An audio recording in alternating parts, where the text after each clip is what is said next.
Okay, so listen. If you ever think of playing smart with someone, do not try it with a woman who's been heartbroken before and owns a Pinterest wedding board. Because that, my friend, is how this madness began. Our story is about Kamsi, sweet, stylish, and just the right amount of petty. Kamsi was the kind of woman who believed in love with her whole chest. Rom-coms? She had seen them all.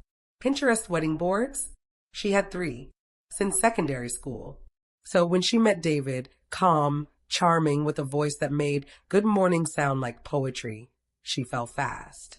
He was older by 5 years. A tech bro with a clean beard, expensive cologne, and that soft, calculated way of speaking that made you trust him before you should. They met at her friend's birthday party. He complimented her laugh, said she had presents. By the next week, they were texting every night. By month 2, she had deleted every other man from her phone. By month 3, she was already dreaming of a hashtag. Hashtag KD2024. At first, the cracks were cute. He didn't like her posting bikini pics, just protecting what's mine, he'd say. He didn't like her male friends, boundaries, babe. And he never introduced her to his people. They're very private. Kamsi excused everything. She told herself, men like David are just emotionally guarded. What she didn't know was emotionally guarded is sometimes code for emotionally manipulative. Once, she cooked for him after a 12-hour shift. He said thanks, but next time, maybe less salt. And don't use chicken breast. It dries out. She smiled. When she cried over losing a work contract, he told her, "You're too emotional." That's why people don't take women seriously. She still stayed, because David had mastered the game of gaslight, ghost, then guilt trip. And Kamsi was still deep in the love fog. By year 3, she caught him cheating. Not suspected. Caught. A voice note from a girl giggling. "I can still smell you on my dress." Another girl posted a picture of his car inside his compound. When she confronted him, he said, "I never promised exclusivity." This man had been calling her wifey for years, and suddenly, he was using law firm vocabulary. She cried. He went quiet. Then, classic move, he proposed. At her birthday dinner in front of friends with a 2-carat diamond ring. And she said yes, not because she was sure, but because the room was clapping, because she thought marriage might finally fix everything. She didn't realize the wedding would become the revenge. Planning the wedding. 3 months until the wedding, they picked colors, burnt orange and gold. Kamsi paid for the hall, did most of the planning, and even helped him get his outfit tailored. David? He was busy with work.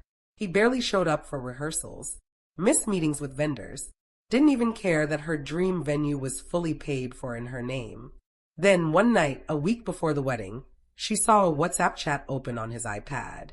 David had gone to shower, and the screen lit up. The message from his groomsman read, "Guy, you really want to marry this babe?" David replied, "Let's just do it. She's already paid for everything. Once I get that mortgage, I'll figure out how to bounce." Her heart dropped. She read it twice.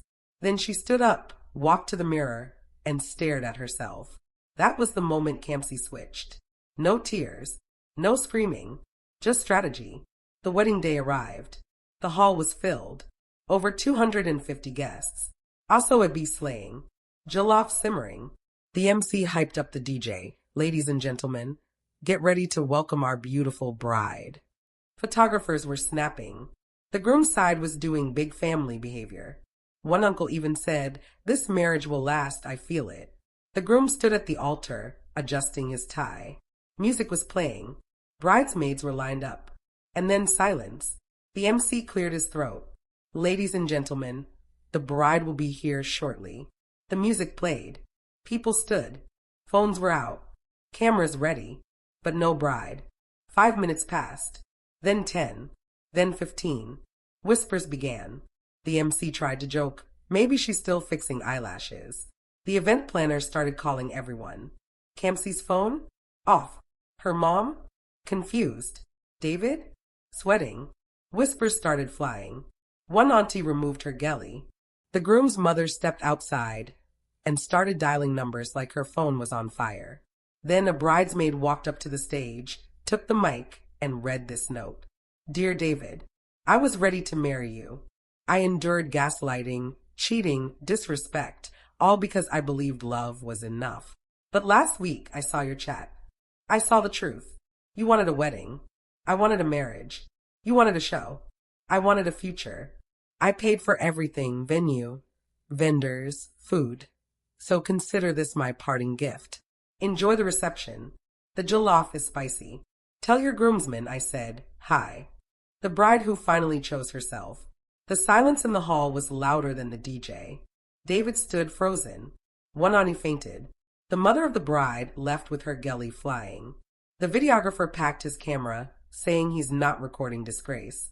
Kamsi, meanwhile, was in a white robe by the pool, sipping coconut water. Phone still off. Piece still intact. She took a photo of her feet in the water and captioned it. Still a honeymoon. Just solo. Hashtag healing in style, hashtag soft life activated. When she came back to town 3 days later, she posted a full YouTube video titled, I didn't show up to my own wedding, here's why. It hit 500K views in 48 hours.